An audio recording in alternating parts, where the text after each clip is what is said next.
knock out one of his opponents. Against the Chilean Luis Norambuena, who's never been knocked out. He does have losses, but he's never been taken out. So, see what happens here.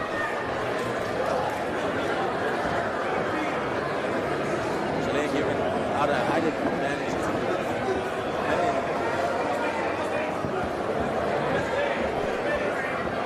Both appear to be in very good shape, though. Good support for Norambuena from Chile here in the comment section on Facebook. Keep the comments coming. Also some support for Vlad Panin from Ian Cruz. Undefeated. Vlad. Very tentative. Couple shots. And Vlad definitely with the height advantage here. What's the story behind his trunks? Super bad.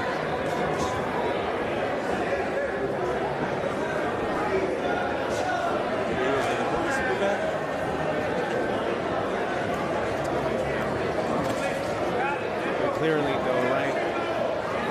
He'll make this fight harder for himself when he tries to fight from the inside. What he has to do is control his position with his legs, stay away, be on that left hand. We saw a similar height in the previous fight, right? Exactly. With Abdullah not using his height all the time, but we're going to see if Panin can use his height advantage in this one. You know, Luis is going to try to make it messy, going to try to make it an inside fight, because it's not going to be to his benefit to fight in the middle of the ring.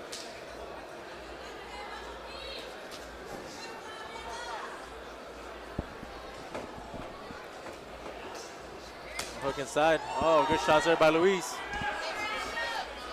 Man, he's definitely getting trouble getting on the inside, but this is where he has to go to work. But a little bit of a spear there against the ropes.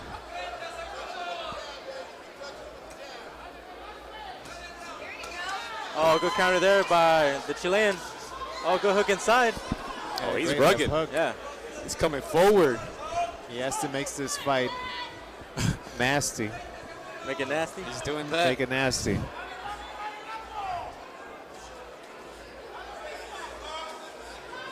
Yeah, that's what you got to do. You got to make him uncomfortable to the inside. Exactly. He's making it a fight. He said, forget boxing. Yes. We're going to fight today. Yep. And you see the crowd. Panin has a good crowd here, but so far they haven't been heard. And again, this is a schedule of 6-round fight. We have not seen a knockout yet. That's true. Once again, we want to thank Brandon the Cannon Adams for joining us on the commentary table. Local guy. You guys heard it. Shout out to Watts. Shout out to Compton. And tune in to the podcast, man. We'll definitely be talking about this on the Against the Ropes podcast. We had a lot of good guests here joining us on the commentary table. We had the Cannon. We had former Triple G head coach, Mr. Abel Sanchez. We have up-and-comer Adan Ochoa, who will be joining us next Wednesday as well. So Yep. a lot of good names, man. I almost wish we had more fights so we could have more of these guests here. Yeah. And if I'm not mistaken, Adan is also from Compton, so you got to support the local talent, man.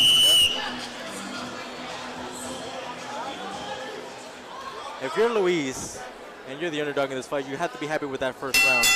Yeah, because honestly, I could have easily gave it to him if you wanted. Yeah. Well, not easy, but I'm just saying you could give it to him. I'm more inclined to give it to Luis just because that first round was his fight and not. Well, I mean, he has to work twice as hard, you know. A lot of people in the comment section. Vamos Chile. Looks like Lucas Matisse. Maybe just a little bit. Yep. Compton. Yeah, shout out to you guys. Second round of 6. Second round of 6, and the Chilean already making it a messy fight. You see him doubling on that jab. Yeah, I feel like he planted a lot of seeds in that first round. Yeah. He showed Vlad a little bit of what he wanted to do. And I'm sure he'll continue that pressure, but now he's on the back foot right here with Vlad putting on the pressure. Vlad sticking out that jab. Not landing, but trying to get that distance in, trying to time. Well, that's the thing. He's not actually being against the ropes. He's actually looking for him to come at him. If he's on the ropes, it's because he put himself in that situation. And he has good movement. We saw here. He was against the ropes, and he just spun out of the way. That's what he's looking for, it to counter, switch around. That's a left hook right there. A lot of support from Chile here in the comment section. Let us know what city you guys are from, de qué ciudad en Chile son. And again, the Chilean Luis Norambuena, 27 years of age, so sure he's got that experience factor on his end. He's a southpaw. Guys in the comment section, tell me he doesn't look like Gary Medel. Tell me he doesn't look like Medel, the guy from the national team from Chile. Trying to make it rugged there.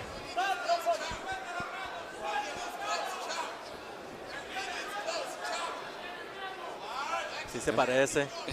And Vlad's staying composed, man. He's taking his time. He understands that it's going to be a rugged fight, man, because that's what we made it for the first round. That's what Lee's wants it to be, but got to keep sticking out that broom. Not to switch sports, but last time I heard about Medel, he got a red card, right? Con el Messi. I'm surprised when he doesn't get a red card.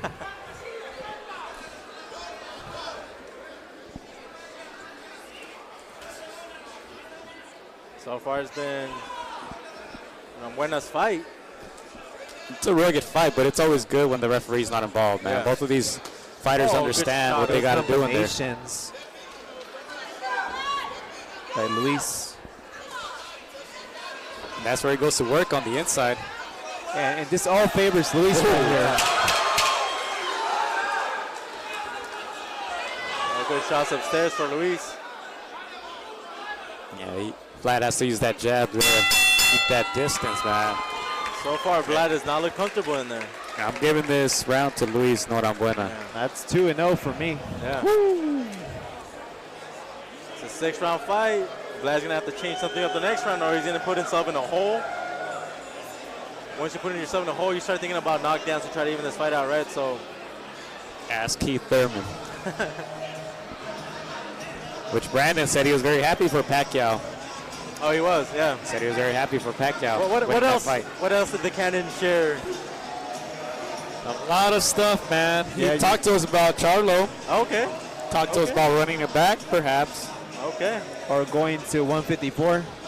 I always thought that Cannon was Nick too Cannon? compact. Nick Cannon. The Is that what you said? I always thought the Cannon was too compact to be at middleweight, right? So we always say he's 5'8". He's not too big for a middleweight. I think 154, there's names there that he can. There's a lot of names in PBC stable. They own their 154 division.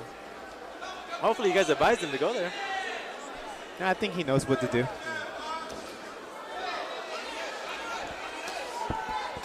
See a little bit of blood coming out of the Chilean's face.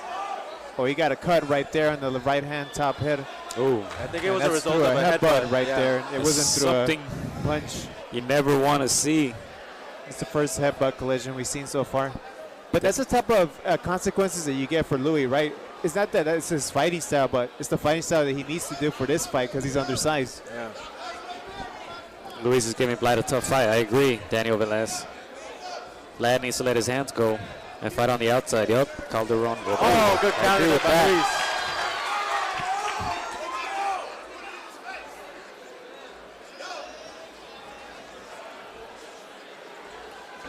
I think what Vlad has to use as well as something that Abdullah used, use your shoulder for defense. The shorter man's going to be tough for him to land if you have that defense there. Again, it's a different type of smaller man in this type of round. He's a southpaw, shooting from different angles, and so he's been landing on Vlad, making him uncomfortable thus far in this fight.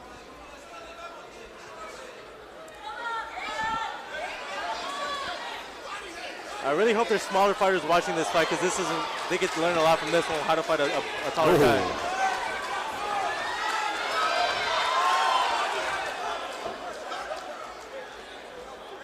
I mean, I don't know if this is a game plan for Vlad Panin, but if it is, man, it's not working thus far.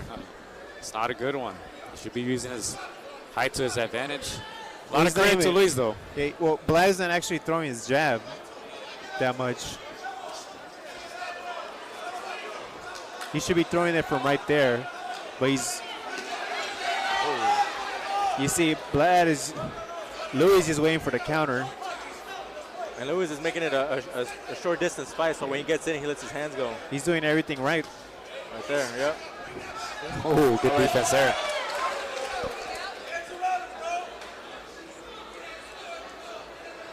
And Luis, man, he's lunging in, but he's doing whatever it takes. Now on the back foot there, and he spins Vlad. Just slapped him with the right. That wasn't even a punch. Vlad's still not getting his rhythm going.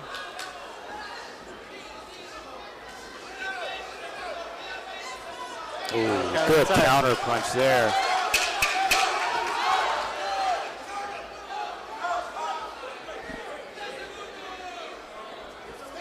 Five seconds left.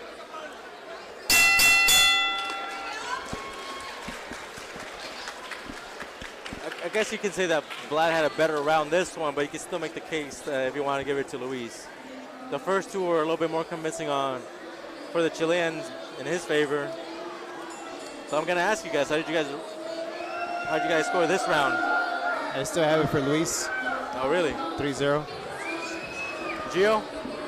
2-1. 2-1. Yeah. I think that last round, Vlad established himself a little more.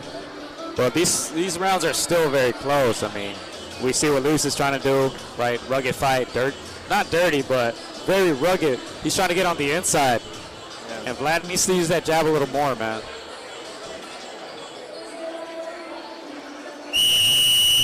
A lot of people here for Norambuena. He's fighting a good fight. We have him up on the scorecards thus far. We're unofficially official. We'll see what Vlad can do. He needs to change his fight, and he has to do it starting this round. Yeah, and I might get Sean from Beat the Count up here in a minute, man, because we need that. Maybe another unofficial scorecard for this one. This one's going to be tough to call. Doesn't seem like either guy has enough power thus far. Well, one thing that's been interesting is that Luis had that cut on the top of his right forehead and has not been affecting his game plan so far.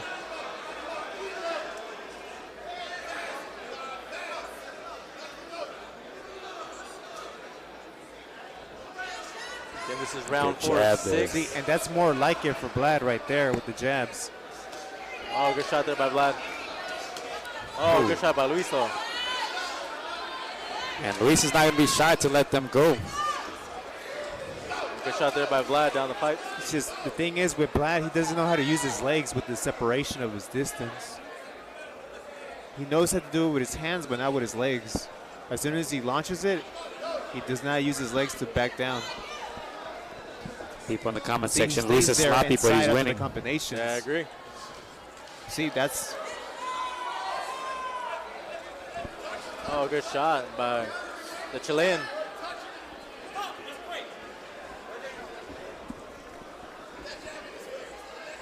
Again, when you have a boxer in you that maybe is more technically sound, yeah, you make it messy. You make it messy. You think of fights like Maidana versus Mayweather where you made it. Yeah, we actually talked about this right on Thursday about, I told you that the first fight against Maidana and Mayweather, I think somebody asked me my advice what to do. And I said, Maidana needs to make it dirty.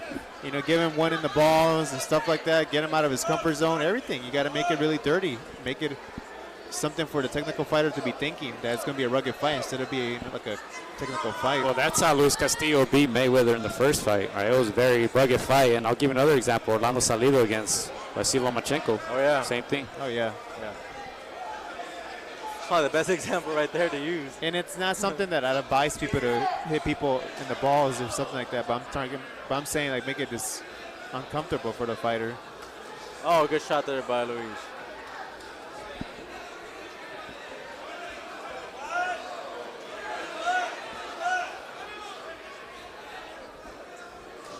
But that's the thing, right? It takes a certain mentality to go inside, being the short man, to fight inside, right? Yeah.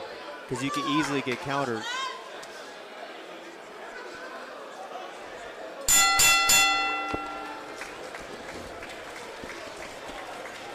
So four rounds in the books. 4 rounds, man. 4 rounds in the books. It looks Seems like they're slowing down a little bit. Yeah. Well, yeah. They both have the similar number of fights, with Vlad having 5 fights. Norambuena has altogether 6 fights. Well, the thing is, Norambuena is 27 years of age, and he's showing his experience and his mental toughness here in this fight. Vlad is 23 years young. You have to wonder what his corner is telling him to change this fight around. He doesn't seem to be in his rhythm. Like someone mentioned, Luis he's making it a messy fight, but he's still winning. It seems like he's, taking control of most of these rounds. Unofficially, I have it 3 rounds to 1 in favor of Luis, and Vlad needs to definitely change around and establish some ring general shit to change this bout. Wait, you have it 3-1 for Vlad? For Luis. Oh, yes, same here. We're going to ask Sean real quick here. How does he have it? All right. Get any perspective on this. Sean was sitting on the other opposite corner.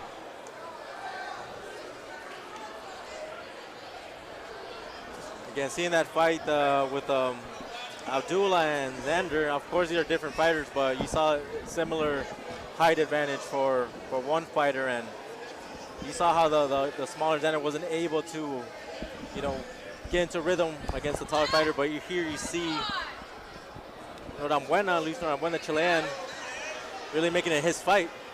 So we're welcoming Sean from Beat the Count. We're going to ask you, how do you have it scored thus far, Sean? Oh, this is a tough one. Yeah. This is a tough one.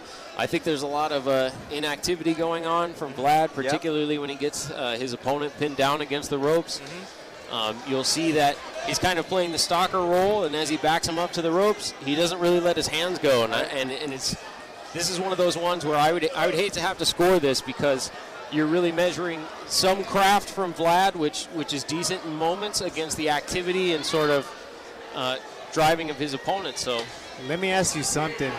If you're a judge, do you think you're going to give a little bit more sympathy knowing the fact that you're the smaller fighter is bringing it to the bigger fighter? He's working twice as hard. It depends on the judge, but there's a lot of personal, I don't want to say bias, but a lot of personal opinion or subjectivity. No, it's bias. A lot of subjectivity that goes into judging. And so in moments like this, where you have fights that are difficult to score round by round, a judge is really going to pick something that they have a personal bias towards, and that could be pressure, it could be craft, it could be a number of things. But I think when you see someone who is really making the exchanges happen, judges have a tendency to favor that. Yeah. So like in these moments here where he's got him pinned down, you kind of have an obligation, there's a responsibility to exchange. And they did right there. I would argue he didn't get the best of that exchange. But these feeler jabs that kind of come 1 and 2, even if you're going to pot shot when you have someone on the ropes there, it's your obligation to throw. But my thing is, like, moments like that, I actually believe that Luis is not actually doing it on purpose, that he's being forced to be against the ropes. I completely agree, because as a smaller fighter, you have to draw the taller fighter in and find a way to close the distance on that range. So you could say Vlad expects that this is a trap and so doesn't want to engage, but you could see that it's hurting him in this fight, right? So you look at it and you say, he's playing the stalker role. When he gets him there, he's got to take it. Yeah. And I understand that it's the moment where his opponent is the most vulnerable and also the most dangerous, because you know he's going to fire back on it. Yeah. But that's why you pick your shots wisely instead of just throwing a barrage, right? Mm-hmm. If you think of, if you remember back to like when Canelo fought Mayweather, Canelo intentionally at a point in that fight tried to pull Mayweather into the ropes to get him to exchange more. What did Mayweather do? He sat back, he used range, threw one shot at a time, but he engaged, and I think you have to engage in that moment. I think it's an obligation. Yeah, I feel like Luis is getting the better of those exchanges when they are exchanging. And yeah, like Chris said, he's working twice as hard because of the size difference, but they're fighting his fight. Yeah. I also think Vlad he's not fighting very tall. He's not. Right now. There's sometimes where he's bending down in those exchanges. I was just telling Chris that he's not using his feet to keep the distance. He's using it with his jab, but not his distance when he's playing defense in the back. Yeah, I don't disagree. I think if you look at sort of in this particular matchup, that's Emmanuel Stewart, Vladimir Klitschko, kind of use your height, use your length, keep that chin behind your knee at all times. Chin always behind your knee, and it may not be something he's accustomed to doing, but it would serve him really well in this particular fight. Through 5 rounds, how do you have it? Oh, I don't know. I'm not even going to call. I'll let them call it. I actually have it 4-1. 4-1? For Luis, I can understand that. Yeah. I can understand that. Based on what I've been telling you. Yeah? Is Guru still on the Facebook chat giving you guys a hard time? Because he can, yeah, I don't know. Ask him what he's got. But this is a difficult one. I don't envy the judges for tasks like these. I tend to favor Luis. Yeah, same here. Like moments like these, they're not even clean exchanges. You don't see a lot of clean exchanges in this fight. But I think you have to give him some credit for the aggression, and he is landing more in those exchanges when they happen, which is not very often. Yeah, because the aggression is being taken in hand because of Luis, not Vlad. Yeah.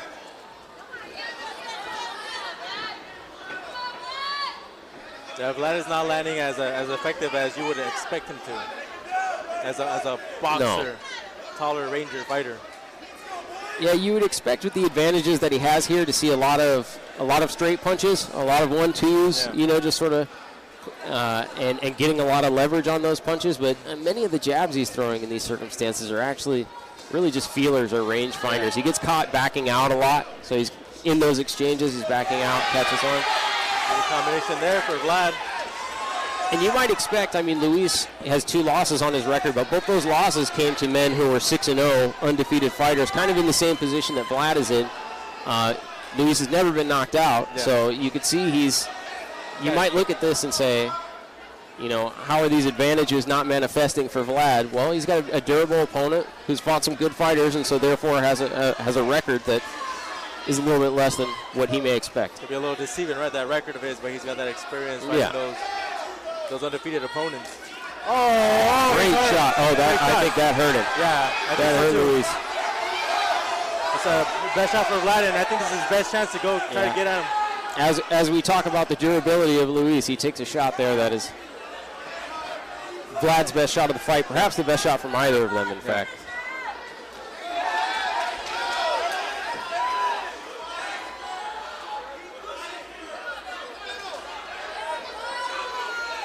So Luis still having that activity. So let me ask you, do you give Vlad this round so far based on that shot alone? That's the most eye-catching shot of this whole fight. It's definitely the most eye-catching shot. And certainly the shot that's done the most damage in the fight. Yep. Oh, what a left hand by Luis. See, this is where I say that. Oh, Vlad with the right. Wow. Vlad just landed a really good shot. If he hadn't landed that one, I would have said, don't be afraid of giving 9-9 rounds or 10-10 rounds, right? 10-10 rounds, because it was very close. You guys know me. I'm an advocate of 10-10 rounds. I think the 10-9s are a little bit are relied upon too heavily in boxing, and that's what makes wide margin scorecards that probably shouldn't be. Is we require judges, we expect judges from the time that they judge in amateurs all the way into the professionals to score every round a 10-9. Hence the 10-point must system, but.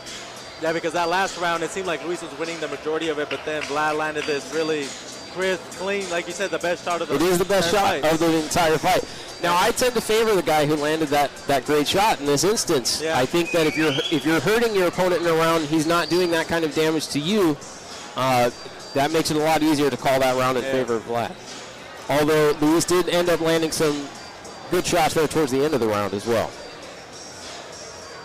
So what are your predictions on the outcome here? I was going to say Luis, but with that round that could have probably gone to Vlad, I wouldn't. At best for Vlad, I say a draw, but if someone here is going to walk out with the decision, it should be Luis, based on that activity. Christian, what do you think? I'm happy 4-2 Luis. 4-2 Luis? I can see a 4-2 or a 3-3, but I'd be very surprised if Vlad gets I'm curious to what the people are saying on Facebook. Yeah. They said Luis should be the winner. There might be a draw. Pretty much agreeing with us. I'm going to ask you, how did you score the fight? Draw. Draw. Very tough, very tough.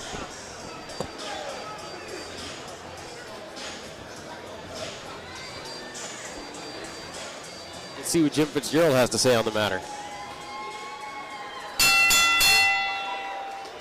Ladies and gentlemen, after 6 rounds of action, we go to the scorecards. We have our decision. Judge at ringside, Ron Stevens scores about 60-54, while both judges ringside, Krysti, Rosario, and Zachary scored about 59-55 in favor of our winner by unanimous decision. He is still undefeated.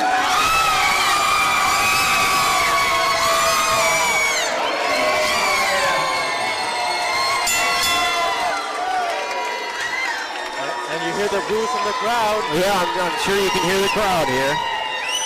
There's some disagreement amongst the audience as well as the Facebook members.